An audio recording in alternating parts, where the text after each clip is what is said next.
Hernán. Supongo que las ponentes se podrán autopresentar, pero una breve presentación. Hernán San Pietro es cofundador de la asociación Activament, una de las agrupaciones de personas diagnosticadas más grandes del territorio catalán. Ofrecerá una ponencia sobre el modelo de empoderamiento en salud mental y si nos ha comentado que también hablará del papel del estigma, probablemente. Sí, puede ser. Y en su segunda intervención compartirá la experiencia de Activament y cómo colaboran con el Servicio Público Catalán de Salud. Cuando quieras. ¿No estás solo? Bueno. ¿Hola? ¿Hola? No. Ahora sí. Perdona. Sí. ¿Podemos quitar la música?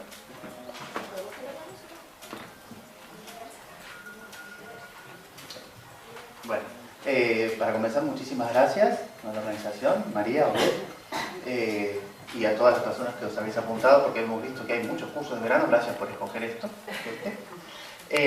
Ya me he presentado, no me voy a presentar ahora ni voy a explicar quiénes somos Activament, porque voy a tener después la oportunidad de hacerlo en otra ponencia, ¿no?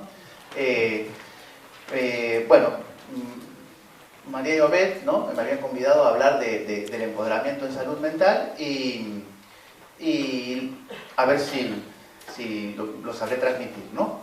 Me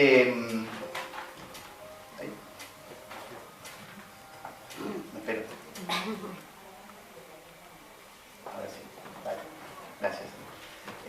Bueno, ¿por qué hablamos de empoderamiento en salud mental, ¿no? ¿Por qué este tema es importante? ¿Sí? Yo creo que ha entrado, ¿no?, a las políticas públicas de salud mental y ha llegado el concepto, ¿no?, de empoderamiento a los planes estratégicos de salud mental, y en muchas instituciones se habla del empoderamiento de las personas usuarias, sobre todo a partir del año 2010, ¿sí?, que la Organización Mundial de la Salud empezó a promoverlo, ¿no? Recogió este concepto y empieza a promoverlo, a decir, ¿no?, lo fundamental que era promover el empoderamiento en salud mental. Aquí en Europa está este texto, ¿no?, que es el empoderamiento del usuario de salud mental. Una cita, ¿no?, que en el 2010 decía que era que en el pasado las personas con problemas de salud mental no tenían voz, ni ellas ni sus familias participaban en la toma de decisiones cuando acudieron a los servicios de salud mental, y continúan estando en riesgo de exclusión social y discriminación, ¿sí? Eso de que en el pasado no tenían voz, en el 2010 yo creo que es presente en el 2019, ¿sí? Y es curioso, ¿no?, que cuando lo incorpora conjuntamente, ¿no?, las personas usuarias y las familiares, ¿sí?, como si fueran conjuntamente el problema de no tener voz. ¿Qué ha sucedido, no? Sucede muchas veces en las políticas públicas y en las prácticas que cuando aparece un nuevo concepto empezamos a cambiar la manera de hablar, pero seguimos haciendo más o menos lo mismo. En cuestión de empoderamiento yo he escuchado cualquier cosa, ¿no? En todos los sitios lo que hacemos empodera, ¿sí? Todas las nuevas acciones o las viejas acciones empoderan. Yo llegué a ver hace unos años atrás en un póster, en un Congreso Nacional de Enfermería y Salud Mental, un taller de mandalas que empoderaba, todo empodera, ¿sí? Pues la cuestión es primero pensar de qué estamos hablando cuando hablamos de empoderamiento. Bueno, hay personas que tienen una cierta edad y no sé si aquí se veía. Yo en mi infancia veía He-Man, ¿sí?, que era eso, la sublimación de la virilidad, ¿sí?, He-Man, el hombre, ¿no?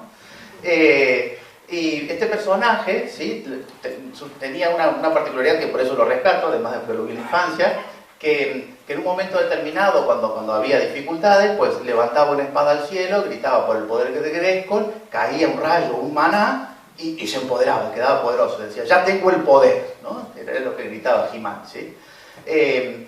Esta concepción, ¿no?, eso sí, cuando hablamos ¿no?, de empoderamiento, hay una concepción, ¿no?, de lo que es el poder, ¿sí? Esta concepción es bastante tradicional en Occidente, la idea, ¿no?, de que algo con mucho poder te transmite poder, ¿sí? No sé, está en la mitología de Excalibur, a los que son más jóvenes, pues toda la mitología del anillo único de Sauron, ¿sí?, la idea del poder. Por lo tanto, de acuerdo a cómo entendamos qué es el poder, también será qué haremos como profesionales o como personas que queremos colaborar en un proceso de empoderamiento.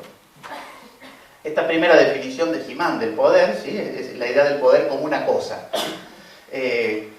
Algo que se tiene, ¿sí?, que se da, que se quita, algo que evidentemente viene de arriba a abajo, de alguien que tiene más, que se lo da a quien tiene menos, ¿sí? Y en este sentido es un clásico también, ¿no?, de que eso empodere a su usuario, ¿no? El ven que te empodero, ¿sí? Es una manera de entender el poder que hace, ¿sí?, justifica ciertas prácticas que son incluso paternalistas, ¿no?, pensándonos que esta persona no tiene, es impotente, nosotros tenemos más poder, pues hay que facilitarnos que se empodere, ¿sí? Esta concepción del poder ha durado hasta relativamente recientemente, ¿no?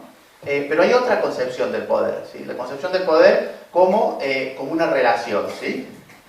En este sentido, ¿sí?, se entiende el poder como algo que está construido, definido, regulado, resistido socialmente, ¿sí?, algo que define y a su vez regula las relaciones sociales. En esta otra concepción del poder, ya no solamente es de arriba a abajo, también puede ser de abajo a arriba, puede ser horizontal, porque lo que se refiere cuando hablamos de relaciones de poder es un juego recíproco de roles, ¿sí? Para que haya personas opresoras, tiene que haber personas oprimidas, ¿sí?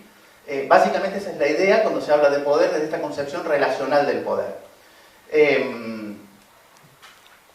Le debemos esta concepción del poder a Michel Foucault.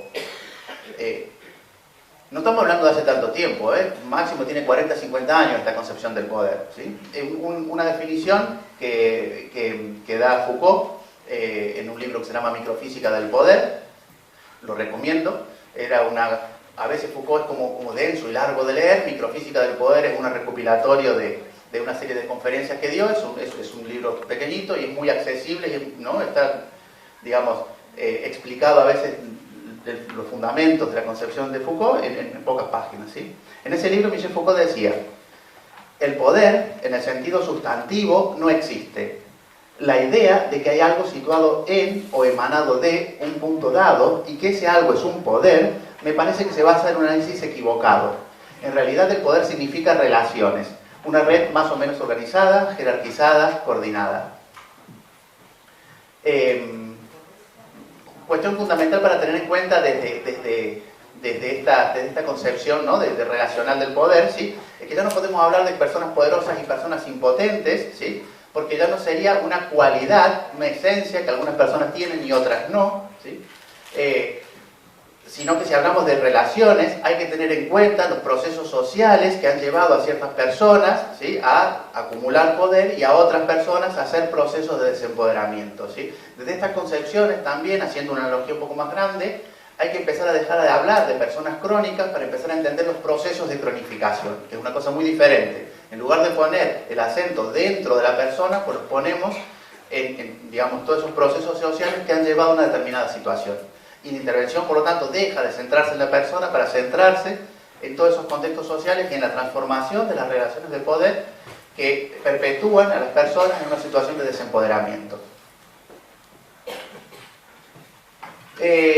Habitualmente nosotros hacemos una formación pequeñita, de poca gente, quiero decir, por eso se puede hacer participativa, y recogemos al principio la pregunta, ¿no?, de qué pensamos cuando pensamos en el poder, ¿sí? Y habitualmente las personas se centran en esta primera parte del poder, ¿no?, como control, como dominación, como imposición, ¿sí?, como mandar sobre el otro, ¿sí?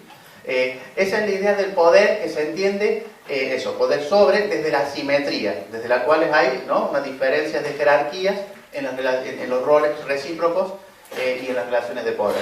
Pero no se agota aquí, ¿no? ¿Sí? Habitualmente acostumbramos a pensar desde esta dimensión, pero también tenemos la otra parte, que es el poder que se construye desde la simetría, ¿sí?, la colaboración, la reciprocidad, el intercambio. Para entenderlo en términos más prácticos, ¿sí?, grandes colectivos, los colectivos que han hecho, digamos, procesos paradigmáticos de empoderamiento, podríamos considerar lo que ha sido la clase obrera y los sindicatos, no los sindicatos actuales cómo funcionan, pero si ahora trabajamos 35 o 40 horas a la semana, tiene que ver, porque en su momento se organizaron los sindicatos y entonces las personas que estaban en situaciones de opresión considerable consiguieron derechos, ¿sí? Lo mismo pasó, por ejemplo, con el movimiento feminista. Hay muchos derechos que se han ido consiguiendo, ¿sí?, con el derecho a voto, y se sigue luchando, ¿no?, desde ese contexto. Eso también es poder, ¿sí?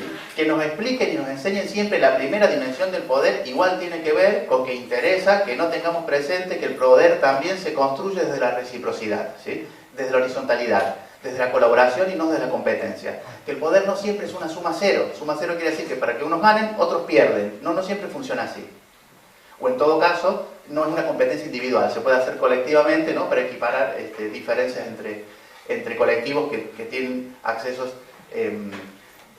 jerárquicamente diferentes a los espacios de poder y toma de decisiones. Otra cuestión fundamental para entender el poder, que no siempre funciona desde el control y desde la imposición, ¿sí? Es que el poder tiene una dimensión generativa. Eso suena como muy raro, ¿no? Pero que el poder produce cosas, ¿sí? Y produce cosas no solo materiales, produce subjetividad, ¿sí? Tiene efectos psicosociales el poder. En este sentido, Foucault también decía esta otra cita, que luego la analizamos, que es: lo que hace que el poder se sostenga, que sea aceptado, es sencillamente que no pesa solo como potencia que dice no, ¿sí? Sino que cala de hecho, produce cosas, induce placer, forma saber, produce discursos. Hay que considerarlo como una red productiva que pasa a través de todo el cuerpo social, en lugar de como una instancia negativa que tiene por función reprimir.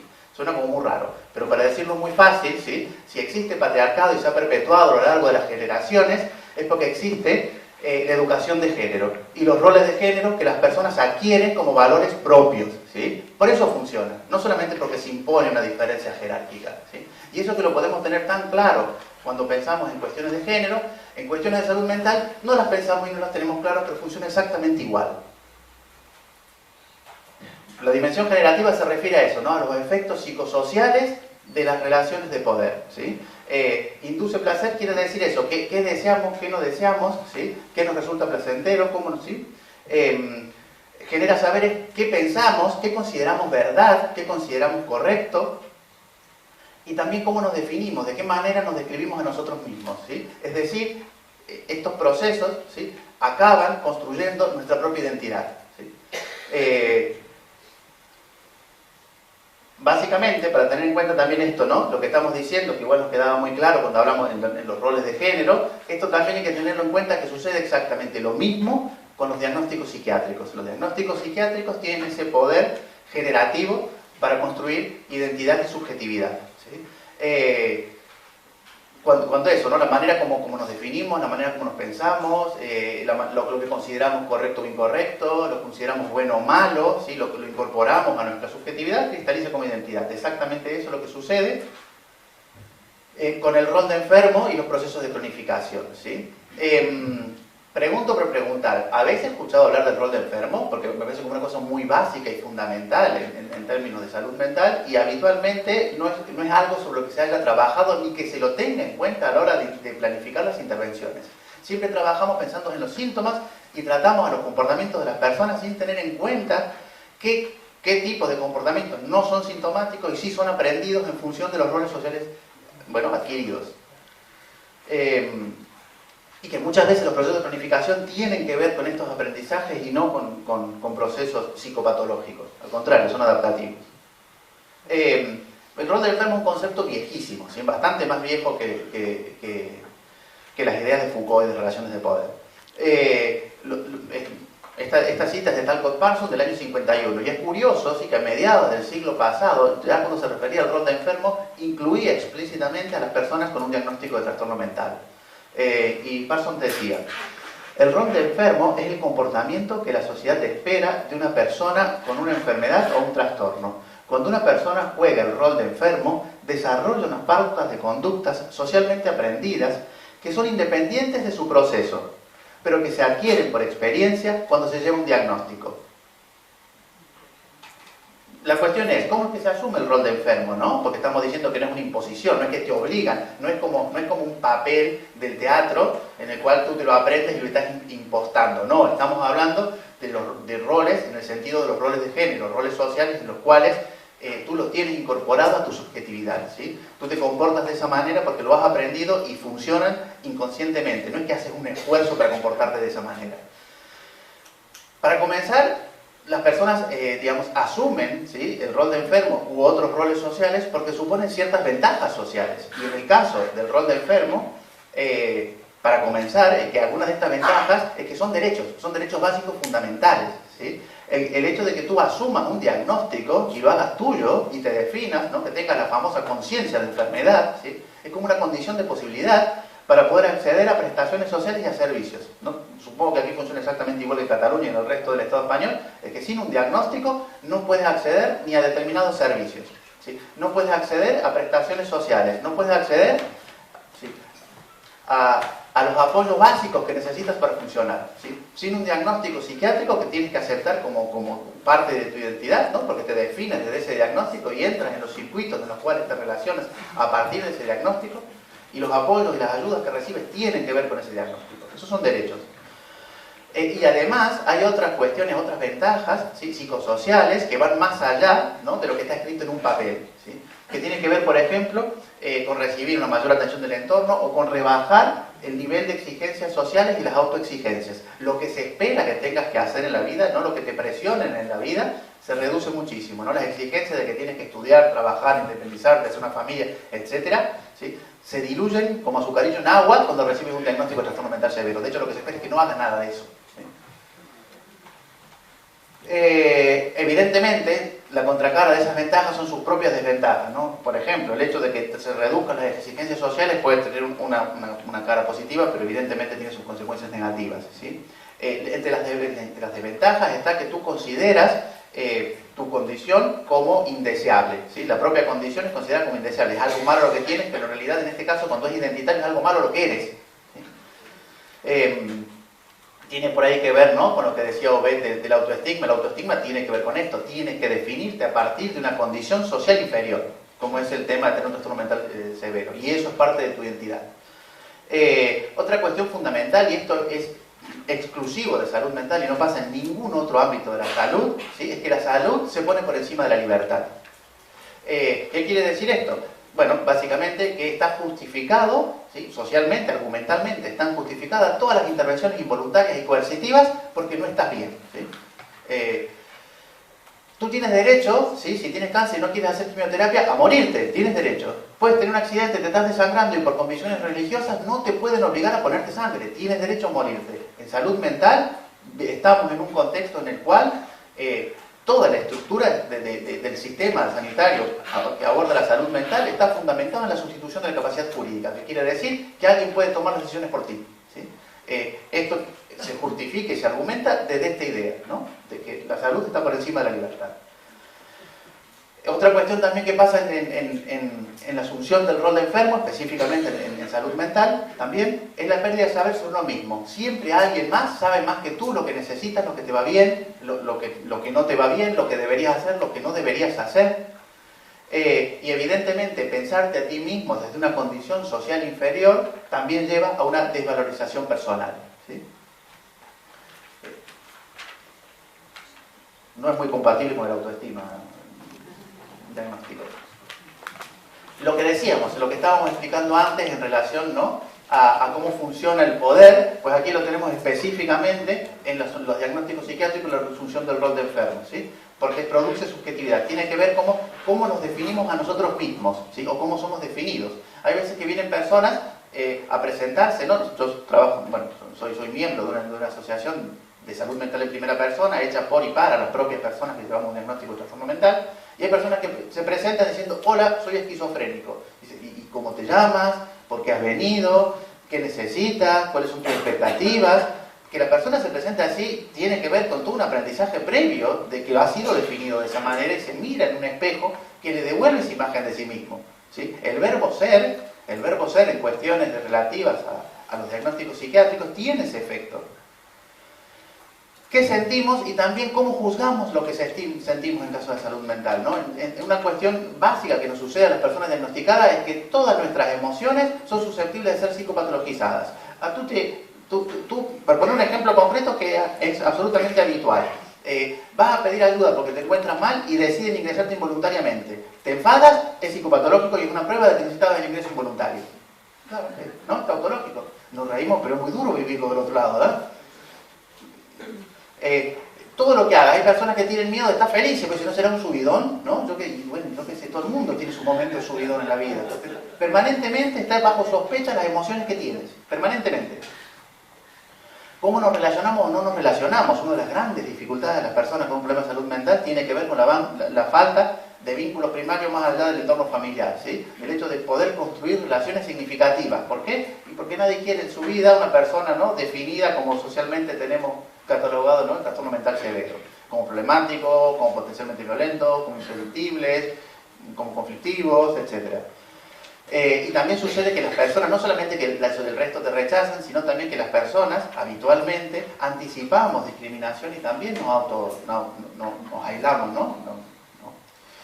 Y lo que hacemos o no hacemos en la vida, ¿no? Todas las renuncias que supone en la vida el hecho de estar diagnosticado. Uno de los grandes prejuicios en salud mental es la idea de equilibrio precario, ¿no? Esa idea de fragilidad, ¿sí? La idea de que o bien estás siempre en crisis o bien en cualquier momento puedes tener una crisis y por lo tanto tienes que comportarte permanentemente de manera preventiva, evitando situaciones que te podrían hacer recaer, ¿sí? Un clásico es que las personas recomienden no asumir responsabilidades o que sus responsabilidades tengan un techo bastante bajito, ¿sí? Por eso a las personas recomiendan, bueno, que igual no estudie una carrera universitaria o trabajo mejor protegido o que no sean madres o padres, etc., ¿sí? Las renuncias que hacemos en la vida, ¿sí?, las consecuencias de esas renuncias te pueden acompañar para siempre, aunque los síntomas hayan desaparecido, ¿sí? El hecho de muchas personas, por ejemplo, que no se han formado o que no han tenido la posibilidad de asumir responsabilidades y aprender, por lo tanto, a cómo funcionar desde la autodeterminación, desde la autonomía, etc. Ese proceso de aprendizaje que no se ha hecho, ¿sí?, claro que tiene consecuencias toda la vida. Y se confunde a veces, ¿no?, la falta de ese proceso de aprendizaje hecho con la evolución propia del trastorno, cuando en realidad es una consecuencia de cómo las personas hemos sido tratadas por nuestro entorno. Hablo mucho de tomar agua.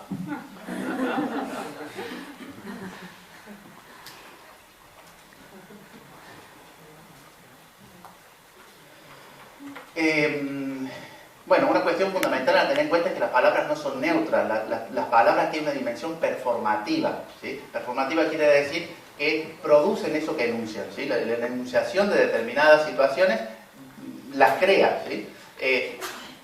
Hay alguna tan básica como decir, los declaro marido y mujer, pues esa declaración quiere decir que a partir de entonces están casados y antes no, ¿sí? Hay cuestiones que son como rituales, ¿sí? Pero también las palabras, cuando clasifican personas, a diferencia de cuando clasifican objetos, tienen consecuencias sobre las personas clasificadas, ¿sí? En este sentido, ¿no? Bueno, es una cinta de Sandra Caponi, pero podríamos buscar muchísimas otras más, ¿sí? No es neutro categorizar a las personas, no es neutro, tiene consecuencias la categorización. Y nosotros estamos trabajando desde que se impusieron los sistemas categoriales de diagnósticos, desde que se impusieron los sistemas DSM o CIE, con diagnósticos categoriales, es decir, que clasifican tipos de seres. Eso no es, digamos, la única alternativa posible porque antes de los DSM, antes de los CIES, existían diagnósticos dimensionales y actualmente se sigue luchando para volver a los diagnósticos dimensionales. Que en lugar de clasificar a las personas en categorías, se diga qué te pasa y en qué intensidad. Esos son los diagnósticos dimensionales, ¿sí? Actualmente el sistema que tenemos tiene unos efectos identitarios y unos efectos psicosociales mucho más fuertes que si tuviéramos otros sistemas diferentes de diagnóstico. En este caso lo que decíamos, ¿no? Lo de que cristaliza como identidad y también lo de que desempodera, ¿no? Porque comienzan a aparecer autolimitaciones y renuncias que no son síntomas y que habitualmente desde los servicios confundimos con síntomas. Y lo que decíamos, las consecuencias derivadas de esas renuncias, ¿sí? de esas exclusiones, de esas barreras y dificultades para poder crecer, pueden perdurar toda la vida, ¿sí? La cronificación, los procesos de cronificación en salud mental tienen que ver con las consecuencias psicosociales de todas esas barreras que las personas vamos enfrentando. Esto lo decía Benedetto Sarraceno ya, ¿no? Que va a ser uno de los impulsores del empoderamiento en salud mental y también de los impulsores de comenzar a considerar a las propias personas usuarias de los servicios en las planificaciones estratégicas de las políticas de salud mental.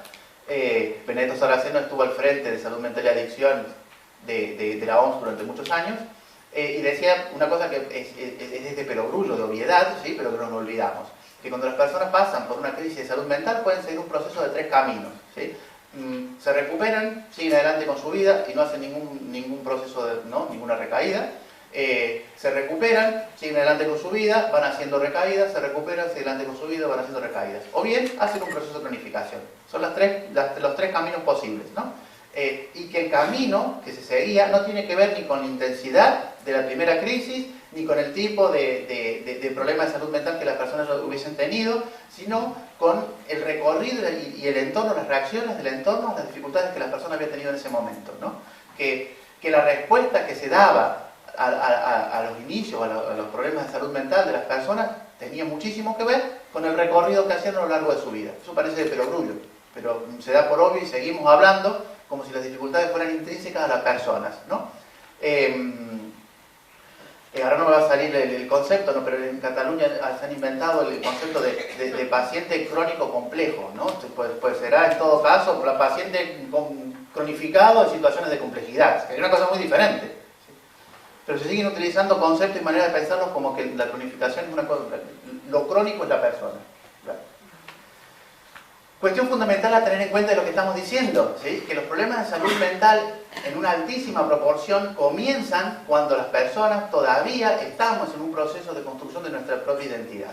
El 50% de los diagnósticos de trastorno mental severo se considera que los problemas han comenzado en infancia o adolescencia y hasta el 75% en infancia, adolescencia y primera juventud. ¿Sí? El impacto que tiene, por lo tanto, en la construcción de la propia identidad es inmenso. ¿Sí? Hay personas que hemos tenido la suerte de comenzar con problemas de salud mental en la infancia, que no pasamos por los servicios, porque entonces de donde yo vengo no había servicios pensados para la infancia, que cuando un diagnóstico te llega, tú ya tienes una edad, ya has hecho una vida y por lo tanto tienes otras referencias de quién eres antes del diagnóstico. ¿Sí? Porque si te hubiesen llegado antes, no sé cómo te hubieras pensado y qué trayectoria vital hubieses seguido. Bueno, y hay que tener en cuenta también, ¿no? Que digamos, los efectos adversos de los tratamientos también pueden, ¿no? Perjudicar muy grandemente en todos esos procesos identitarios, porque te afectan a la imagen corporal, afectan a la funcionalidad, etc. Voy un poquito rápido porque hice un montón de diapos, perdón. Vale. Sucede a veces cuando pensamos, ¿no? La cuestión de las relaciones de poder, ¿sí? Que las pensamos habitualmente desde las relaciones de opresión, que hemos visto que no solamente hay relaciones de opresión, que hay otros tipos de relaciones de poder diferentes, que cuando se quieren cambiar relaciones de poder opresivas, suele suceder, ¿no? Lo que sucede a veces, por ejemplo, con los colectivos oprimidos como las mujeres y el feminismo, ¿sí? Que se habla de feminazis. Bueno, a nosotros nos está pasando a veces, en algunos contextos, una situación similar. ¿Sí? En frente a las relaciones de poder hay tres posibilidades. La primera es reproducirlos, es decir, perpetuar una situación de opresión repitiendo los roles recíprocos de opresor y oprimida, ¿sí? Repitiéndolos. La otra opción, ¿sí? Es la inversión, que es lo que tienen miedo los machistas, ¿no? Ni machismo ni feminismo, igualdad, porque lo que se imaginan es que sería hacer lo mismo pero al revés, ¿sí? Claro, eso sería una inversión, que es decir, jugamos el mismo juego pero invertimos quién juega cada uno de los roles, ¿sí? Pero cuando hablamos de cambiar nuestras relaciones de poder, existe también la subversión, ¿sí? La subversión quiere decir que rompemos una lógica de relaciones de poder, no jugamos al mismo juego, ¿sí? No es que intercambiamos las posiciones de quién oprime y quién es oprimida, sino que simplemente no jugamos ese juego de opresión. En el caso, por ejemplo, del feminismo, es repensar la educación de género, ¿no? y los roles actuales que otorga la educación de género. Pues en salud mental, por lo tanto, habría que repensar bastante, ¿sí? La práctica profesional, desde el lugar en el cual la persona profesional tiene el saber, el conocimiento, y la persona que llega a los servicios, como no tiene conciencia de enfermedad, pues hay que intervenir, ¿no? Tratarla como un objeto de intervención y no como un sujeto de conocimiento y de derechos. Básicamente es eso, dejar de pensar a las personas como objetos de intervención y comenzar a pensarlas como sujetos de derechos y como sujetos de conocimiento, ¿sí? Que suena como, guay, qué difícil, ¿no? Pero es que es una cuestión básica, que nos traten como nos han tratado a todas las demás personas. Para pensarlo, ¿no? Para hacer una analogía, ¿sí? Y tener en cuenta eso, una institución no es un edificio, ¿no? Una institución es un conjunto de prácticas, de normas, de valores, ¿sí? Que producen ciertas construcciones psicosociales con unas determinadas consecuencias. En las relaciones asimétricas, algunas, pongamos la esclavitud comparada con la psiquiatría, ¿no? Pero bueno, pero nos referimos a instituciones que se han basado en construcciones discursivas para justificar determinadas opresiones, ¿no? La racialización de ciertas personas o las divisiones de género como si fueran esenciales y biológicas, o la idea de cordura, de que hay unas personas racionales y personas irracionales, que no quiere decir que en determinado momento tengan ideas que no concuerdan con la del resto, sino que son personas que esencialmente tienen una menor racionalidad al resto de seres humanos, ¿sí? Es lo que justifica la situación de opresión. Para producir, ¿no?, estos cambios, las relaciones de poder tienen que comenzar a cambiar de ser asimétricas a ser más simétricas para producir los procesos de empoderamiento. Ya vamos a ver un poquito, un mínimo, ¿no?, el concepto de minoría activa, pero básicamente lo que requiere es que los colectivos oprimidos devengan minorías activas. Y algunos ejemplos, ¿no?, para revertir son estos, y los cambios, por ejemplo, tienen que ver con eso, con la igualdad de género, con abolir la idea de género, con abolir la idea, ¿no?, la idea de raza, ¿no? La racialización no tiene fundamento genético, ¿no?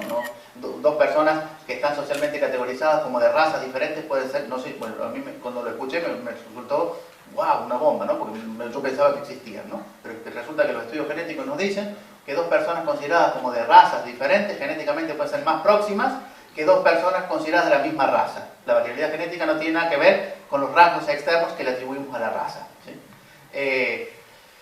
Lo mismo deberíamos comenzar a hacer para romper la opresión de las personas diagnosticadas, es dejar de pensarnos como un ser diferente, como categorialmente diferente, como un otro, ¿sí?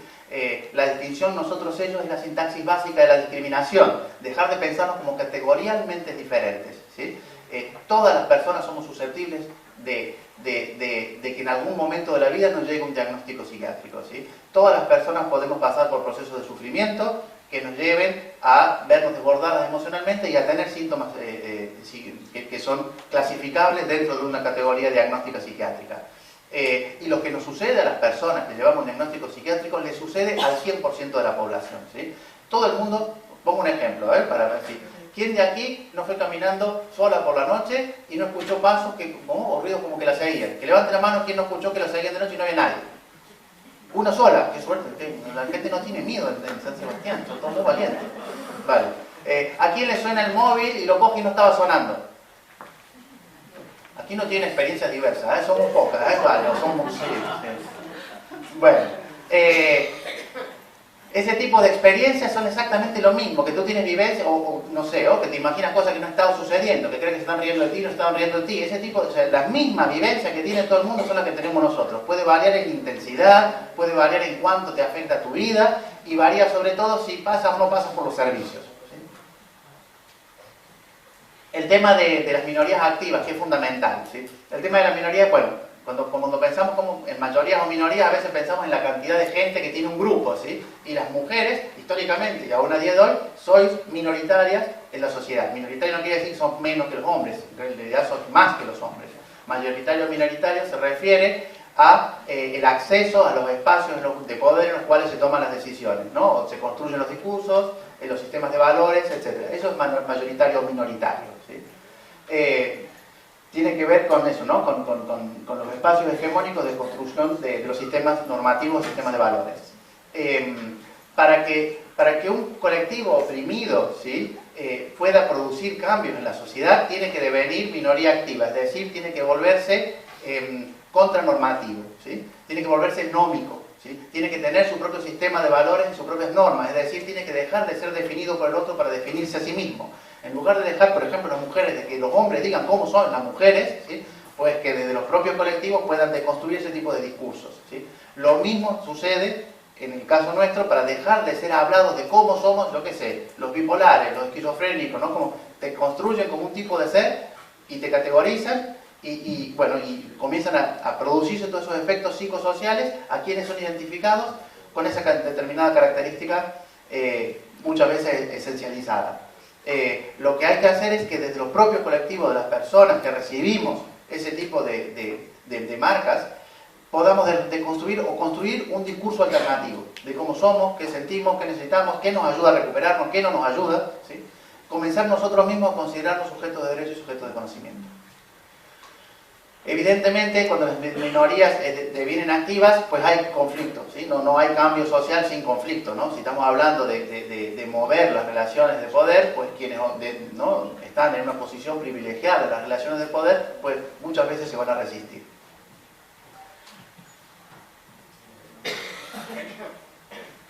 Otra cuestión fundamental para tener en cuenta, ¿sí? Para que no nos olvidemos cuando hablamos de empoderamiento, que no es algo que hacen las personas intrínsecamente, ¿sí? Estamos considerando como ejemplos y modelos de procesos de empoderamiento lo que hicieron los sindicatos, lo que hizo el feminismo, lo que han hecho los colectivos LGBTI y lo que se está intentando hacer ahora a partir, por ejemplo, del orgullo loco, ¿sí? Que no quiero quizá, ¿no? Mañana habla de eso Tomás. Pero que básicamente la idea de que tú te tienes que empoderar como si fuera algo, un proceso intrínseco, ¿no? Intrapsíquico que hacen las personas, hay que abandonarlo, ¿sí? Nadie se empodera aislado, ¿sí? No hay procesos de empoderamiento intrapsíquicos. Tienen que ver al mismo tiempo con cambios, ¿no?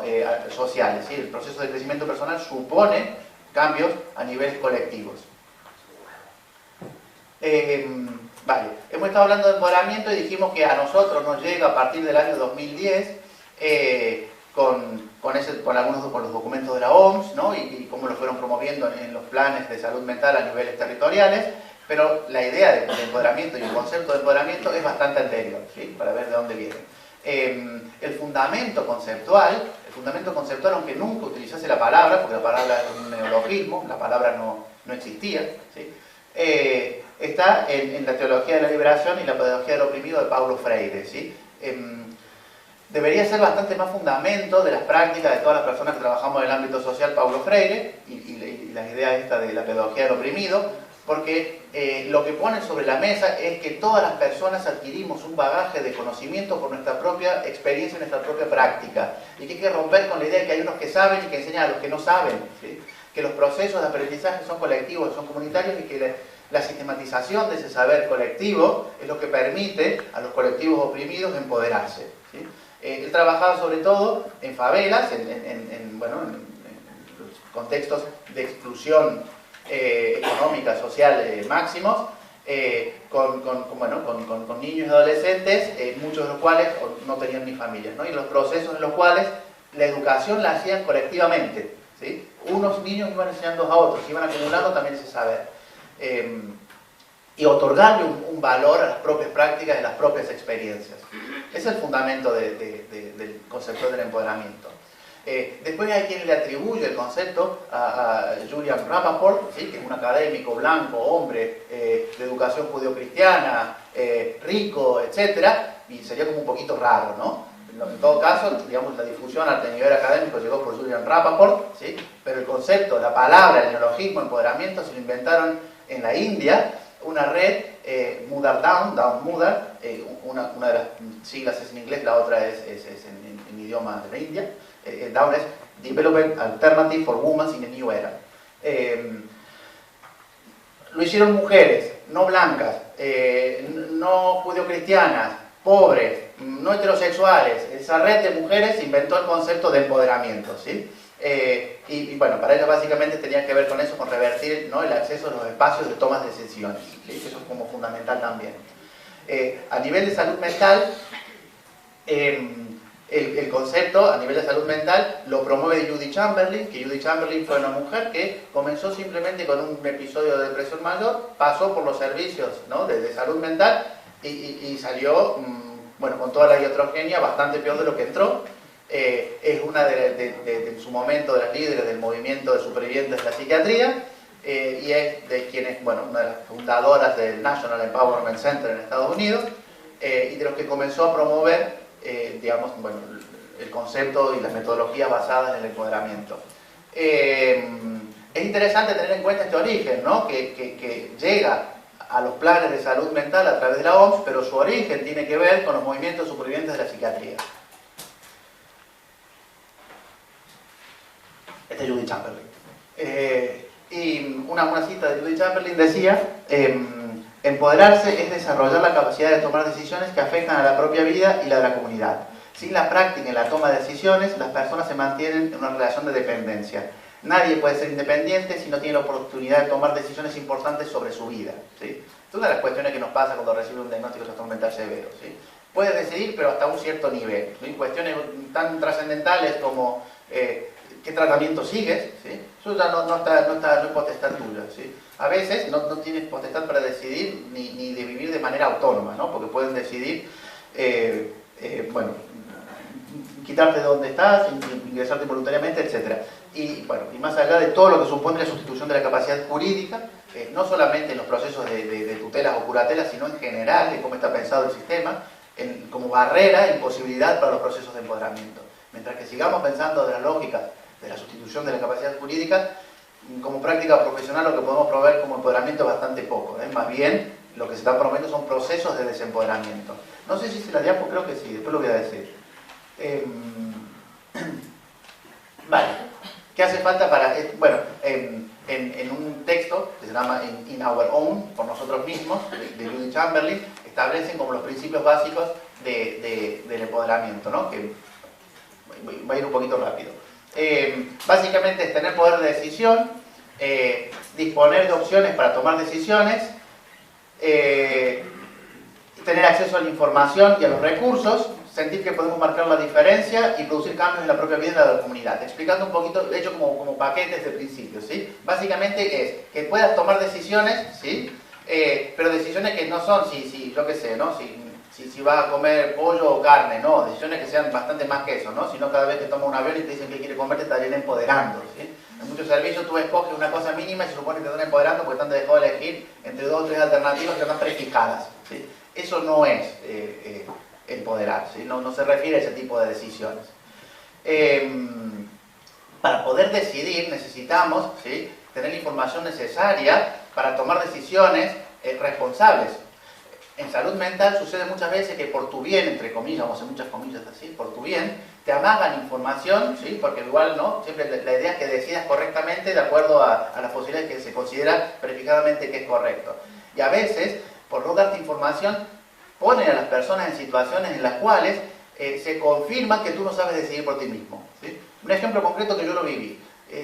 Salí algunos años con una compañera que tenía un diagnóstico de trastorno bipolar, que estaba tomando carbamazepina y nadie le dijo que la carbamazepina puede anular los efectos de los anticonceptivos orales, ¿sí? ¿Cómo no le va a decir una cosa de esas?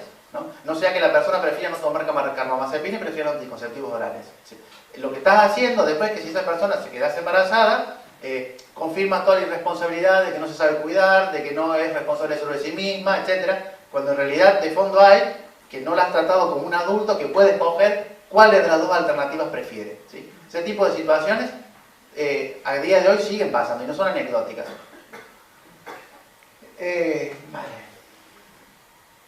Fundamental también, ¿sí?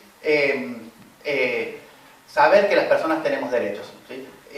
Es llamativo que ni los profesionales saben cuáles son los derechos de las personas que tienen, ¿no? de usuarios de salud mental. Me gustaría saber cuántas personas de aquí leyeron y saben, entienden la Convención sobre los Derechos de las Personas con Discapacidad, que es como el marco de derechos humanos internacional que debería, ¿no?, regular las prácticas en relación a las personas que tenemos un diagnóstico psiquiátrico, ¿sí? Habitualmente no lo sabe nadie, ¿sí? Y una cosa increíblemente significativa, ¿sí? La Asociación Mundial de Psiquiatría, la World Psychiatric Association, en su boletín mensual del mes de marzo, ¿sí?, su editorial, ¿sí?, esto es que para mí sería delito, en su editorial del boletín del mes de marzo, lo que publica es que no hay que tomarse en serio la convención, ¿sí? Es como decir, no hay que tomarse en serio los derechos humanos. La Convención sobre los Derechos de las Personas con Discapacidad de la ONU es como la Convención sobre los Derechos de la Infancia, como la Convención, ¿no?, sobre los Derechos Humanos, etc. Es el marco normativo de derechos humanos legal que regula o debería regular las prácticas de la psiquiatría, ¿sí? Pues a nivel de posicionamiento institucional defienden que no hay que hacerle caso, ¿sí? Las personas deberíamos saber cuáles son nuestros derechos para poder defenderlas. Debemos aprender también a pensar de forma crítica, y una cuestión fundamental, ¿sí? Una de las cuestiones que tenemos todas las personas es el derecho a enfadarnos, ¿sí? En salud mental, si tú te enfadas, básicamente pasa a ser una reacción como psicopatologizada. El poder enfadarse, pero expresar la ira de manera asertiva, también es una cuestión fundamental en los procesos de empoderamiento. Salir del armario, no sentirnos solas y aisladas, cambiar la percepción de nuestras capacidades, aprender habilidades que consideramos importantes, mejorar la autoimagen y superar el autoestigma, iniciar un cambio para toda la vida. Cuestión fundamental lo que decíamos antes, ¿sí? Salir del armario, no sentirnos solos y aisladas, porque nadie se recupera, ¿no?, de manera aislada, lo que decíamos antes. Los procesos de empoderamiento son procesos colectivos. La promoción, ¿no?, de los espacios activistas o de asociacionismo o de participación, etcétera, son fundamentales para que las personas comencemos a sentirnos, ¿no?, que tenemos potestad sobre nuestra vida y sobre nuestro entorno. Sobre la cuestión de aprender habilidades que consideramos importantes, ¿sí? Muchas veces en los espacios de abordaje de los problemas de salud mental, digamos, tenemos una oferta que a veces es bastante infantilizadora, ¿sí?, en lo que se refiere a posibilidades de aprendizaje y de crecimiento, etcétera, ¿no? Ya no digamos lo que sigue después, si ya queremos hacer un recorrido dentro de lo que son servicios digamos, de aprendizaje de habilidades laborales. También son bastante limitadas y con un techo bastante bajito en lo que se refiere a los procesos de empoderamiento y recuperación. Bueno, y fundamental también que es eso, lo de iniciar un cambio para toda la vida. A lo que se refiere es que el empoderamiento no tiene que considerarse como un sí o un no, ¿sí? Está o no está, sino que no es, digamos, un objetivo final, sino que es una manera de caminar, ¿no?, que es un proceso continuo que una vez que se inicia no se acaba, ¿no? Vale. Bueno, me he saltado alguna que quería comentar, pero bueno. Vale. Creo que me he saltado una y la digo ahora mismo.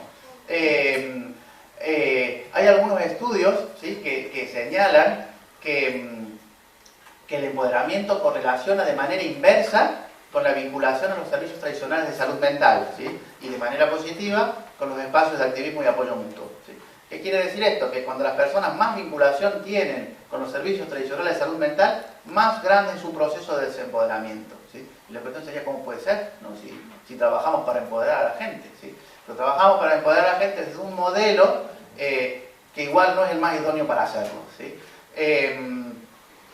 Desde hace unos años se habla de la atención centrada en el paciente, pero se debería poner centrada en el paciente sin el paciente, ¿no? Porque básicamente se suelen hacer como reuniones de itinerarios para pensar cuál es la mejor manera de abordarlo y la persona no participa, ¿sí?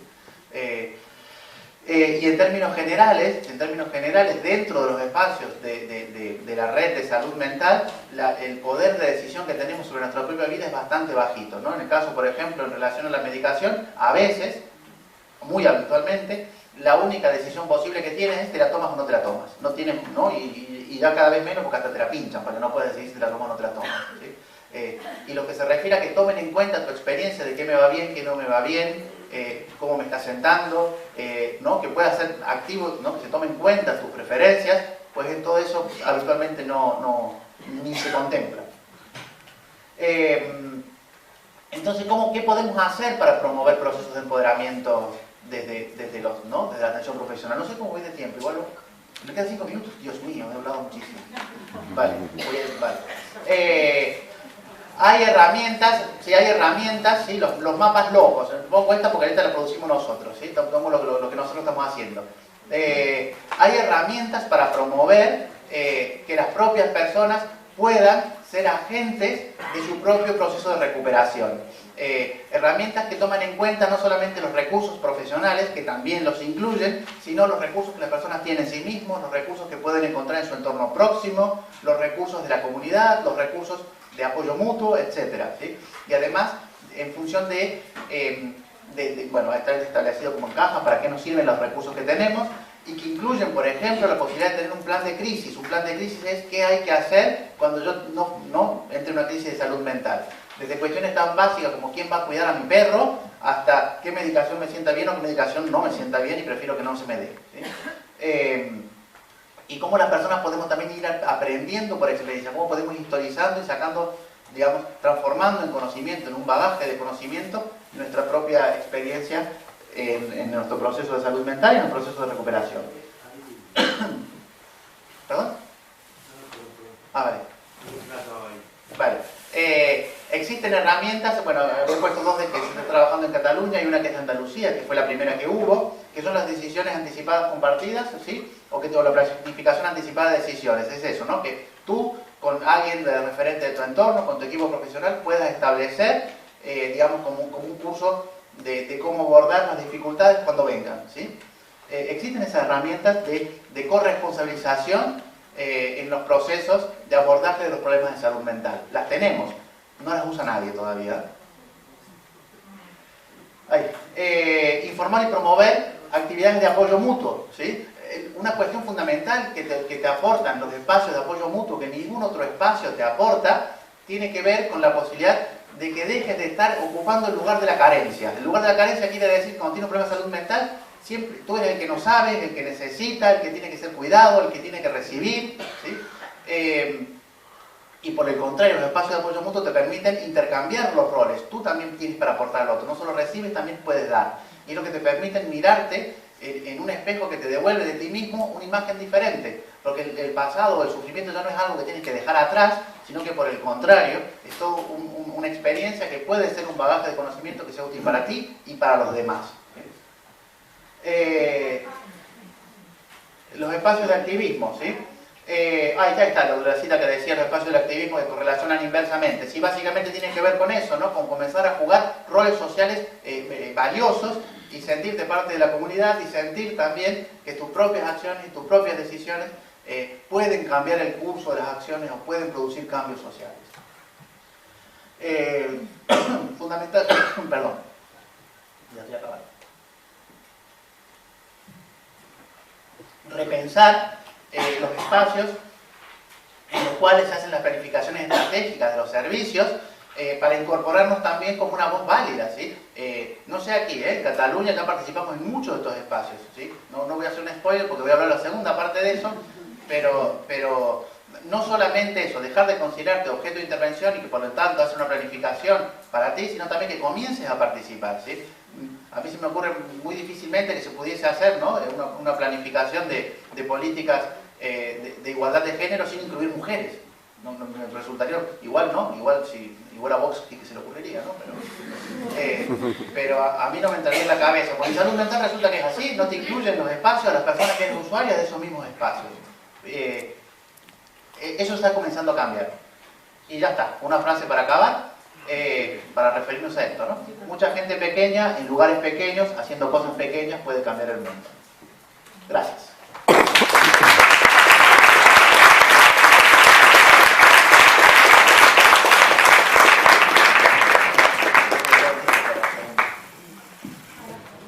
Vale, vamos a abrir ahora el turno de intervenciones, ¿vale? Palabras, comentarios, dudas, sugerencias. Tenemos unos 15 minutos para este primer debate, ¿vale? Y eso, abrimos. Yo puedo hablar. Bueno, yo soy Merche, como me da igual. O sea, ¿Sí? ¿Pero se escucha de atrás? ¿Se escucha bien? Sí, bueno, que yo soy Merche y no quiero decir desde el ser, sino del de estar, ¿no? Tengo varios diagnósticos, una colección ya, y igual no sé si estaba extraída, no sé si has comentado que lo de la iatrogénica, ¿no? Sí, la iatrogenia. Sí, la iatrogenia. Que es como, yo lo he vivido como un poco que me diagnosticaron con una psicosis maníaco-depresiva en su momento, ¿no? Que se llamaba así, ahora se llama de otra manera. Y luego eso me ha traído otra colección, ¿no? Cada uno ha dicho, ven para acá, que estoy sola, tal, y entonces ya son varios, ¿no? Y bueno, pues creo que también lo vivo un poco, porque igual suena un poquito también a que hay que echar la culpa entre los opresores y los oprimidos. Hemos hecho teatro con María también, ¿no? Algo. Y también igual yo ahora lo estoy viviendo un poquito desde la responsabilidad, desde mi responsabilidad, ¿no? No tanto echar balones fuera, sino también decir que también somos parte de nosotros, de nuestro estado, ¿no? Y yo, porque tenía 15 años, pero tampoco, bueno, pues en ese momento, pues es lo que es, ¿no? Tampoco se puede cambiar, el pasado no se puede cambiar. Estamos construyendo un presente y un futuro, yo creo que mejor. Y bueno, pues eso, que desde la responsabilidad también lo asumo yo, porque me encontré con una persona no hace mucho que me dijo que él había elegido otro camino gracias a los hermanos de San Juan de Dios, que que le dijeron que bueno, pues que tuvo suerte también de encontrarse con personas que le hicieron ver desde otro punto de vista, ¿no? Pues eso, otro camino diferente. Y eso, pero que bueno, para mí eso, estar aquí ya es un regalo. Gracias.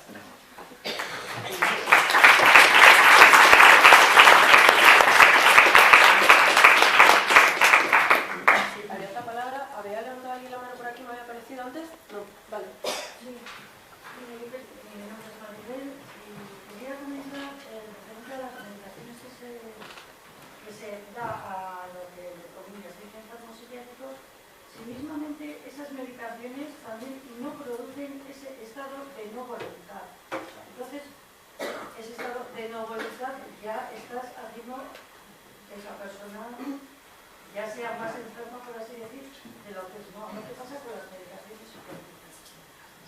Y luego, otra cosa que tengo duda, has hablado de los cambios a nivel colectivos que son necesarios. Yo como me considero feminista, ¿no? Pero también me considero muy contradictoria con mi feminismo que es directo. O sea, soy feminista de acción, en manifestación y reivindicación, pero luego me veo con mis contradicciones a nivel personal, ¿no? Entonces, ¿qué parte o cómo se puede trabajar a nivel de mujer? Esas todas cosas que son contradictorias y que nos hacen también ver que somos dependientes individualmente, ¿no? Entonces, eso también conlleva unos estados inestables. A ver qué me puedes decir, ¿no? Como el colectivo consigue, pero también desvirtúa la identidad personal. No sé si me explico. Sí, sobre las contradicciones del feminismo, ¿no? Desde ¿no? el lugar de mujer puedo decir muy poco, ¿no? Porque sería, ¿no? Va a ser el señor explicar cómo resolver ese tipo de contradicciones. Pero desde los activismos locos hay un montón de contradicciones. Hay contradicciones, para poner una concreta, básica, tiene que ver con las posiciones abolicionistas o con las posiciones reformistas. Abolicionistas es rompan todo, no servicios, no psiquiatría, no, ¿sí? Y de las posiciones reformistas es no lo que hay. Sí, hay muchas personas que en determinadas situaciones podemos necesitar apoyos o ayudas, pero lo que hay ahora no es un apoyo ni es una ayuda. ¿Sí? Contradicciones tenemos todos. Y la tensión, ¿no? Colectivo-individual, no sé cómo resolverlo sinceramente. Yo creo que también en Occidente, y no sé si en el resto, pero por lo menos aquí tenemos una presión muy grande para pensarnos desde la individualidad y no desde lo colectivo. Y que muchas veces lo que consideramos el yo es una fantasía, ¿no? Tiene mucho que ver a veces, ¿no? Yo qué sé, con una concepción hedonista de la existencia, ¿sí? Para pensarte de manera individual, para pensarte desde la satisfacción personal y para no pensar de que incluso ese hedonismo, incluso esa satisfacción personal, como lo que veíamos en Foucault, qué te genera placer, qué es lo que deseas, también está marcado y atravesado socialmente, culturalmente. No sé si respondí o lo he dejado peor.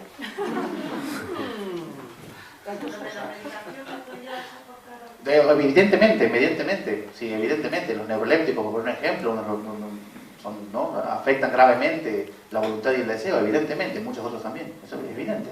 Y muchas veces lo que te dicen es que te atribuyen, ¿sí? A síntomas, efectos secundarios de la medicación. Efectos secundarios, nada, no son secundarios, efectos adversos, ¿sí? No secundarios. ¿Sí? A mí me pasó, por ejemplo, de pasarme 2 años sin tener un orgasmo, y decir, no, eso son síntomas, y que deja la medicación y vuelves a tener. Qué bueno. Claro. Sí. No sabes lo bien que te va, ¿no? Emocionalmente, sin pensar que no puedes disfrutarte, ¿no?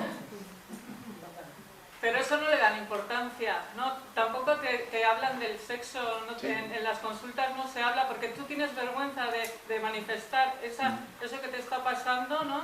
Y nadie no, bueno, yo quería hacer hincapié en la relación terapéutica, ¿no? Porque es muy importante, pues yo creo que es muy importante. Ahora hay personas, hay profesionales buenísimos, seguro que aquí hay más de uno, que si consigues esa relación terapéutica paciente entre 2 personas que están creciendo a la vez, ¿no? me parece muy importante. Ahí yo ya tengo echado el ojo a alguno y la verdad es que, joder, que hay que pagar a veces por estar con ellos, pero igual hasta con un amigo mismo lo puedes conseguir, ¿no? Estar en eso de no juicio y de soltarte. También del teléfono de la esperanza, que me ha ayudado mucho y que bueno, pues que es gratuito y que a veces llamas y puedes estar media hora hablando y compartiendo. Yo desde el acompañamiento de persona en primera persona, 5 años de sistema psiquiátrico bastante nefasto, conocimiento de sécula, de nueva psiquiatría, estamos aquí, de AGIFES, de tantos grupos, ¿no?, de apoyo, ¿no?, que nos estamos apoyando. La pregunta es, cuando una persona entra en el sistema psiquiátrico, ¿cómo escapar de ella? ¿Qué ganas tengo de salir de ahí? Porque yo como acompañante estoy siempre tratando de salir de ahí, pero también estoy rescatando siempre a mi hijo de su pozo sin fondo, ¿no? ¿Cómo coño salir de ahí? O sea, ¿qué pasa? Que el que entra en las medicaciones, que es una mierda, lo digo aquí por si hay muchos profesionales o pocos, o sea, lo he visto yo, el Risperdal, que se le ha denunciado, yo lo he visto a mi hijo congelado con el Risperdal y encima se ha denunciado. Os sigo activamente en Facebook, me encanta todo lo que escribís, pero de la teoría a la práctica hay un gran cacho, ¿no? Y nosotros estamos tratando de acompañar de la mejor manera ese empoderamiento de nuestra persona allegada, ¿no? El empoderamiento de una persona que ha entrado en un puto sistema psiquiátrico es difícil de que se empodere, porque si le dejas no tomar la pastilla, el desastre. Si le obligas a tomar la pastilla, porque le obligas a tomar la pastilla. Es muy, muy, muy difícil. Me gustaría saber, en Activamente, que hacéis un trabajo muy bonito, qué porcentaje de gente, por ejemplo, se ha empoderado, ha salido del sistema psiquiátrico y no tiene que estar haciendo toda esta labor social. ¿Sabes cómo te quiero decir? Sí, no. Uno que ha entrado en el sistema psiquiátrico, que sale de él y si recupera una vida, entre comillas, pues igual que los demás. Que no tenga que estar haciendo toda esta labor para él sentirse bien porque ha perdido el poder, entonces se tiene que empoderar. Aquí estamos todos con la palabra mágica, ¿no? Javier Álvarez acaba de escribir su libro Nueva Psiquiatría y dice la segunda parte del libro habla también de empoderamiento. No hemos tenido todavía ocasión de leer el libro porque es muy reciente y bueno, pues en ese empoderamiento a ver quién coño se escapa del sistema psiquiátrico. No sé si lo he expresado bien. Sí, pero volvemos al punto anterior. Sí. Un poco un lío, pero el punto anterior, ¿no? Nosotros definitivamente no somos abolicionistas, ¿sí? De hecho tampoco somos reformistas. Cada uno puede escoger su posición. No es que definitivamente hay una posición única, ¿sí? Una de las cuestiones que tenemos puesta como valor está abierto a la diversidad de voces. Hay personas que tienen un posicionamiento muy antipsiquiátrico y hay personas que no tienen ese posicionamiento en absoluto. Y no es una cuestión de medicación sí o no, sino es una cuestión de que seas tú quien puede decidir. La cuestión tiene que ver con la sustitución de la capacidad jurídica, que alguien toma las decisiones por ti, y eso es fundamental, ¿sí? Y estás diciendo de qué hacer, ¿no? Para el empoderamiento, pues ya lo vamos a abordar después también, pero como fundamental es promover el activismo en primera persona, ¿sí? Aquí yo creo que una carencia muy grande que tiene el territorio es que no hay activismo y apoyo mutuo en primera persona, fuera de los paraguas profesionales o familiares, fuera de los paraguas, que no quiere decir no colaborar, que no quiere decir no tener proyectos conjuntos, pero comenzar a hacerlo, ¿no? In our own, que decía Judy Chamberlain, ¿no? Por nosotros mismos, ¿sí? Promover ese tipo de espacios y jugar otros roles sociales, porque si no siempre está lo mismo, ¿no? En relación a medicaciones, te la tomas o no te la tomas y parece que fuera todo lo que hay para decidir, y es bastante más que eso, ¿sí? Por supuesto. Que no me ha respondido. Sobre la medicación que estamos hablando ahora, ¿no? Sí. Yo llevo bastante tiempo siendo y al principio sí estaban nulos. No, ¿por qué? Porque los primeros cuando te dan los primeros fármacos, te anulan. Pero te anulan para ver por dónde tirar. Luego, si van pasando los años, te vas acostumbrando. O por lo menos, no todos, pero pocos de la gente así como yo, pues nos vamos acostumbrando.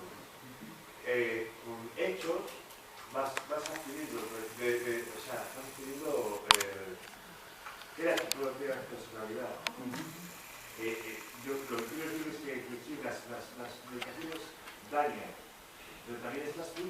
aunque no dices, no sé, igual es que he tenido suerte, ¿no? Y los psiquiatras que me han llevado me han dado la razón. Pero con ejemplos, el día a día, te va soltando y eso, pues eso, la medicación va bajando. Y la medicación te tienes que tomar sí o sí toda la vida, porque es crónica. Si no es mi caso, mira, yo estaba también en un constante, lúcido total. ¿Y uno recae? Sí, y yo lo prefiero. Y hay síntomas que son, no sé por qué, de los psiquiatras, pero bueno, que te vuelven. Y si no los sabes distinguir cuando van a venir, pues te meten en cuestión que vuelves otra vez a lo que has empezado. Otra cosa que iba a decir. Yo soy, me llamo Juan Carlos y soy, o voy a ser en un futuro, agente mutuo. Estoy hablando de Bilbao, de la zona de Bilbao, de Vizcaya, vamos. Y me encanta. Y me encanta ¿por qué? Porque soy yo el que lo hace y el que ayuda a un compañero mío. Mi experiencia de estos años atrás, que he tenido una enfermedad, pues me da puntos. Esos puntos son los que yo tengo que jugar para que la persona a la que yo voy a ayudar lo entienda. Y yo sé que lo que tú dijiste antes es un espejo y nada más. Vale. Solamente un comentario en relación a eso, ¿sí? Y en relación también a la medicación que se preguntó antes también por aquí, ¿sí? La relación que las personas tienen con la medicación tiene que ser una decisión de las propias personas, ¿sí? Y cada uno tiene que poner en la balanza el sufrimiento que tiene con la medicación y el sufrimiento que tiene sin la medicación, ¿sí? A mí no me acompañaron en su momento y yo la dejé a las bravas y lo pasé muy mal, ¿sí? Y por el camino he tenido alguna recaída y he tenido que volver a la medicación y he tenido que volver a dejarla, ¿sí? Y actualmente yo tengo medicación de rescate. Una de las cosas que a mí me pasa es que yo pierdo la capacidad de dormir, ¿sí? Y cuando pierdo la capacidad de dormir, aparte de ahí se te va todo. Por lo tanto, yo tengo una línea roja que ya sé que eso no me lo puedo permitir, ¿sí? En las épocas en que yo tomaba toda la medicación que me daban, pues me subí casi 30 kilos en 2 años, me pasé 2 años sin un orgasmo, era absolutamente incapaz de trabajar, yo era consultor docente en la UOC y no podía corregir exámenes porque no podía leer 5 páginas que perdía el hilo de lo que leía, ¿sí? Y si a mí me das a elegir entre cada X tiempo tener una época mala, pero hacer vida, o lo anterior, pues yo prefiero esto. Yo me siento totalmente identificada. Perdona, lo del el no tener orgasmos y eso está producido por la derecha. Claro. Cuando he dejado una derecha, yo lo he pasado. No me da miedo, o sea, me lo voy a decir que ahora sí tengo. Y que es un derecho, aunque seamos enfermos, tenemos derecho a la sexualidad. Lo que hay muchos psiquiatras, pero ¿cómo no puede tener eso? Porque va a tener un hijo y va a ser igual. Yo no me siento enfermo, ¿eh? Claro. Yo no me siento enfermo, en absoluto. Yo no creo que ahora no creo que esté enfermo, pero me refiero que las palabras no son neutras. Pensarnos como enfermos crónicos tiene mucho que ver en el proceso que seguimos en la vida, muchísimo. Otra cosa diferente es que uno pueda pasar determinados momentos de crisis de salud mental en la vida, una cosa muy diferente. Sí, perdón, es que en realidad se nos ha acabado el tiempo, acaban de pedir la palabra por ahí atrás, una última palabra pediría, lo siento, es que ya sé que seguimos con ganas, el momento del café también puede ser un buen momento para seguir conversando, ¿vale? Pero tenemos que dar también tiempo a la siguiente ponente. Entonces, si queréis una última palabra que se ha levantado por ahí en el fondo, muy rápida, también muy breve la contestación, por favor, y pasaremos a la siguiente ponencia. Sí, es que te Lo que has comentado antes, que no nos tienen en cuenta y tal, yo eso lo he pasado cuando he tenido los ingresos, que gracias a Dios he tenido ingreso, a mí me pasaba en los psiquiátricos, no sé si a uno lo habrá pasado, pero en el momento en que tú te rebelabas contra el sistema o decías una palabra más otra que otra, ya te estaban atando a la cama, ¿entiendes? O sea, eras como una marioneta. La marioneta, todo va bien, en el momento en que dijeras una palabra más alta que la otra, atada. Eso lo he vivido y lo sé. Eso está definido por la ONU como tortura, ¿sí? Cuando la contención mecánica está definida como trato degradante y cruel, y cuando se aplica como castigo está definida por la ONU como tortura. y es contrario al derecho internacional. Pero va en contra de todos los derechos de... Vale, acabamos aquí con esta presentación. Muchas gracias, Hernán. Y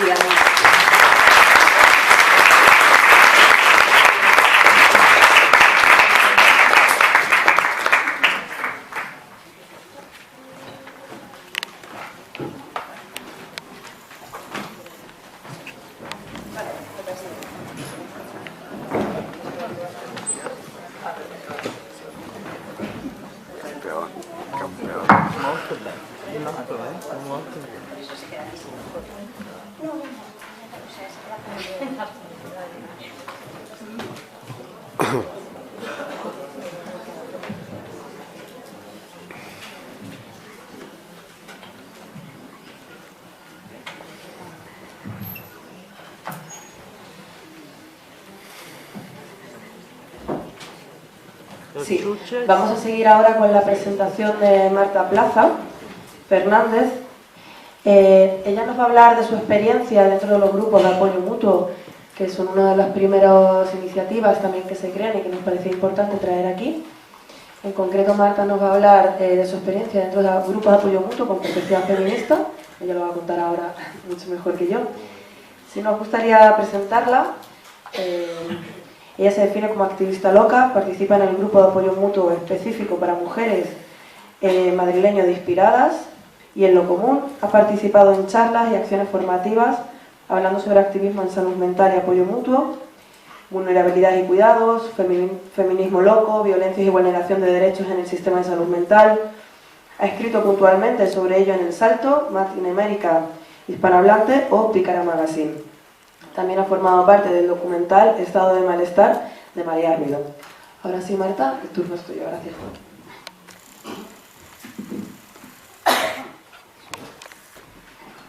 ¿Se oye? Sí.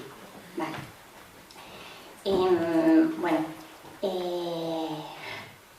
estoy muy nerviosa, entonces sí que quería daros las gracias por haber venido como tanta gente. Y también, bueno, pues empezar desde que estoy muy nerviosa y tampoco estoy en mis mejores semanas de la guitarra. Pero bueno, que también venir tenía la idea de que pienso que podamos venir aunque no estemos perfectos, que cuando estamos regular eso no nos excluya de los espacios, ni nuestros espacios afectivos, ni los sociales, ni los políticos, ni los formativos. Y también que la universidad, para muchos de nosotros, sobre todo los que sí nos psiquiatrizaron muy pequeñitos, ¿no? Muy jovencillos, fue un espacio que no pudimos acceder por la propia psiquiatrización y porque era un espacio excluyente para personas que estuvieran bastante bien, o había que estar como mejor, por lo visto, de lo que estábamos algunos. Y desde ahí también me parece que poder venir, sea de alumno, sea de profesor, sin estar perfecto, es también un acto político. Y de ahí elegir hoy estar aquí, aunque bueno, está él para así apoyarme, porque a mí me hace bien estar acompañada y no solo en una mesa. Y bueno, y a ver si sale lo mejor posible. Y también agradecer si me paráis o levantáis la mano si hay algo que cuento que no se entienda, si voy demasiado rápido, que me pasa también a veces cuando estoy nerviosa, si alguien se pierde. También con la idea de que todos podamos seguirnos, ¿no? Estemos no perfectos también al otro lado. Y eso, si digo siglas a veces me pasa que no se sabe lo que sean, esas cosas me paráis. Si yo no me doy cuenta, pues a lo mejor se da cuenta él. Y luego también de una cosa, porque seguramente me pase a lo largo de la charla, que yo usaré la palabra loca seguramente porque me sale, y pues seguramente me referiré indistintamente pues con varios nombres a nosotras, de problemas de salud mental, psiquiatrizada, diagnosticada, o loca es la que más me sale porque es la que más utilizo para mí. Y el sentido de utilizarla para mí es reapropiarnos como sujetos políticos de palabras que se han usado para quitarnos la voz, para invalidarnos, para insultarnos. Y para mí el reutilizarlas, reapropiarnos de ella y dotarlas de valor también tiene fuerza política, que es un camino que también ha hecho la comunidad LGTB, ¿no? Que también empezó a usar las palabras bollera o marica para reapropiárselas y desde ahí ponerla en valor. Y y bueno, eso es hay un artículo de Elena Álvarez Mellado, que es una lingüista, que habla de ese tema, en un artículo que se llama Teoría Marita, o el insulto como bandera, y es una cosa que también estamos haciendo muchos locos y locas, usar esa palabra, porque la sentimos más fortalecedora que enfermo, por ejemplo. Que era una palabra que nos situaba lo que ha explicado antes Hernán, ¿no? En el rol pasivo.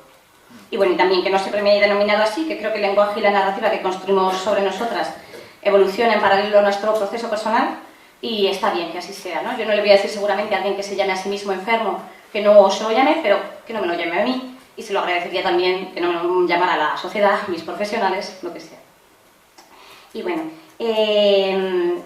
y ya empezando un poco, pues yo os iba a hablar eso de grupos de apoyo mutuo con perspectiva feminista. Un poco el apoyo mutuo, bueno, surge de la necesidad de afrontar en red y colectivamente problemas que muchas veces además tienen un origen social o relacional y se nos han vendido muchas veces como individuales, ¿no? Como que tenemos algo en la cabeza que se nos ha descuajarengado, por lo visto, pero no hay un contexto, no hay tampoco un entorno, y también dentro del individualismo, ¿no? De la sociedad capitalista. Y el apoyo mutuo tiene el sentido de afrontar las cosas en red y en colectivo. No solo hay apoyo mutuo, grupos de apoyo mutuo en salud mental, los hay en otros espacios, ¿no? Hernán hablaba antes del sindicalismo, por ejemplo, y también hay, bueno, pues la plataforma Afectados por la Hipoteca, supongo que la conocéis, que es gente que también pues, que ha hecho un proceso que para mí muchas cosas tiene relación, ¿no? Antes los desahucios se vivían también como un fracaso personal, algo individual también, ¿no? Un problema, pues alguien se había endeudado por encima de sus posibilidades, pues le echaban de su casa. Y en cambio, desde el trabajo colectivo de la plataforma Afectados por la Hipoteca se empezó a pensar que igual el que no se estuviera cumpliendo el derecho a la vivienda tenía algo que ver, el que hubiera una estafa bancaria también tenía algo que ver, y que los vecinos podían unirse para parar los desahucios de sus vecinos, ¿no? Y bueno, pues hay colectivos eso, que han usado el apoyo mutuo y lo siguen usando. En salud mental, también desde, bueno, lo que decía también un poco Hernán, ¿no? Antes la representación también en este país, y supongo que en otros también ha sido así antes, pero en este país la representación de las personas con diagnóstico estaba a cargo de sus familiares, básicamente, y ahora de hecho todavía tiene mucha más fuerza, muchas veces, mucho peso y desde luego mucha más financiación, medios, recursos, las asociaciones y federaciones de familiares que las nuestras. O también, si no, se consideraba que les podían representar los propios profesionales, ¿no? Y muchos de los verdaderos protagonistas sentimos que nuestras voces y deseos, necesidades habían sido olvidadas en ese proceso y que además pretendiendo trabajar, pues a veces eso por la autonomía de los enfermos, a la vez había un tutelaje que la imposibilitaba. Y que también que nuestros familiares podían o no compartir objetivos. En teoría el objetivo de que estemos bien o que estemos mejor sería compartido, pero el camino puede ser muy diferente. ¿Qué entiendes por estar bien? Puede ser muy diferente, ¿no? Entonces ni siquiera muchas veces el objetivo podía ser compartido, a veces sí, a veces no. Hace ya años empieza a surgir en España un movimiento de usuarios en primera persona y ahora pues también eso, desde el propio movimiento, a mí es una cosa que me gusta mucho, que desde el propio movimiento se ayuda a que siga creciendo y replicándose en otras ciudades, ¿no? Nosotras en Madrid, yo estuve en el nacimiento de Flipastan, y que era un colectivo bueno, que surge a raíz del Congreso Entre Voces, bueno, un Congreso Internacional de Escuchadores de Voces que hubo en Alcalá en 2015, que fuimos algunas personas, y Alcalá de Henares es un municipio de Madrid, pues después intentamos hacer, vamos, en la Comunidad de Madrid, intentamos hacer algo parecido a lo que nos habían escuchado, a lo que nos habían contado, habíamos escuchado en ese congreso, pues en Madrid, y que ya existía en otros puntos del Estado, ¿no? Yo conocí a Hernán cuando fui a ese congreso, nos habíamos conocido por redes y sociales, y bueno, y era un poco replicar, o sea, nosotros de hecho en Flipas al principio nos ayudó, ¿no? Vino gente de Activament, usamos materiales de Activament, y luego también ha habido gente que nos escribió a Flipas en su momento para luego pues grupos que surgieron en Valencia, en Albacete, Cuando empezamos a hacer un grupo de apoyo mutuo no mixto, ahora os cuento un poco más sobre cómo que es, pero cuando empezamos a hacer un colectivo y un grupo no mixto, solo de mujeres, también hubo compañeras que nos escribieron, ¿no? En Coruña surgió también otro colectivo, un grupo, un GAM no mixto, y bueno, a mí me gusta mucho pensar que es una rueda que va creciendo, ¿no? Y que no se va multiplicando, así como un efecto bola de nieve chulo. Y también es un movimiento diverso, ¿no? Cuando hablaba, no me acuerdo si era, pero cuando han hablado del feminismo y con las contradicciones del feminismo y de que puede haber en el activismo loco también, yo siempre pienso en los feminismos en plural y pienso en los activismos locos en plural. Y para mí, más allá de que habrá diferencias, claro, en los feminismos, en los activismos locos o en primera persona, hay un montón de cosas también en común, desde luego, y creo que esa diversidad también puede ser muy enriquecedora, ¿no? Voy a beber yo también. Puede haber, de hecho hay en el Estado hay multiplicidad, diversidad y muy distintas formas de sumar, ¿no? Hay colectivos que eligen tener una fórmula jurídica, hay colectivos que eligen no tenerla, hay colectivos que además quieren pertenecer a una federación mayor, hay colectivos que trabajan mucho en lo local, que colaboran más con las instituciones, que colaboran menos, que se centran más en el apoyo mutuo, que se centran más en la defensa de derechos humanos, en cosas más activistas, que lo intentan hacer todo lo que puedan abarcar de eso. Y me parece que es chula esa diversidad y que es chulo que se sume así, cada cual como elija. ¿No? Nosotras, eso es mi experiencia personal, es esa la de haber empezado, siempre siento haber llegado tarde a mi propia autodefensa. Cuando decías sobre nuestra propia responsabilidad, pensaba, yo lo que siento es que llegué tarde y que no pude llegar antes, que llegué cuando pude, ¿no? Porque antes no sabía que se podían hacer las cosas de otra manera, ojalá lo hubiera sabido siempre. A mí me reprocha a mí misma, mi cabeza, el llegaste tarde, Marta, a defenderte de lo que te estaban haciendo.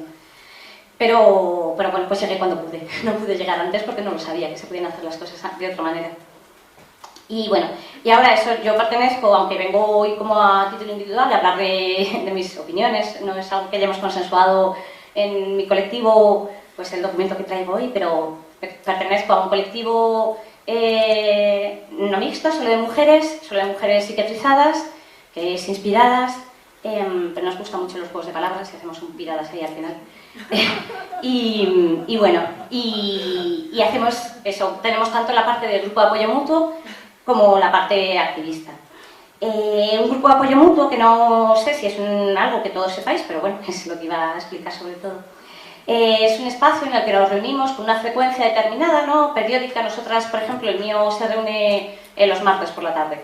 Un espacio pequeño, a lo mejor lo ideal, nosotros usamos mucho la primera guía que hicisteis en Activamente, porque traía pautas como muy concretas y luego adaptables para cada uno. Un espacio todos hablamos en primera persona, no hay nadie que venga en el rol de familiar o profesional, que podrían estar si a la vez están hablando de su sufrimiento psíquico, porque hay profesionales que a la vez están psiquiatrizados, ¿no? Que estás muy silenciado, porque también entre los profesionales es curiosamente uno de los colectivos que más estigma hay, entonces tampoco, si se cumplen los dos roles, muy seguramente no lo saben los compañeros de trabajo y tal.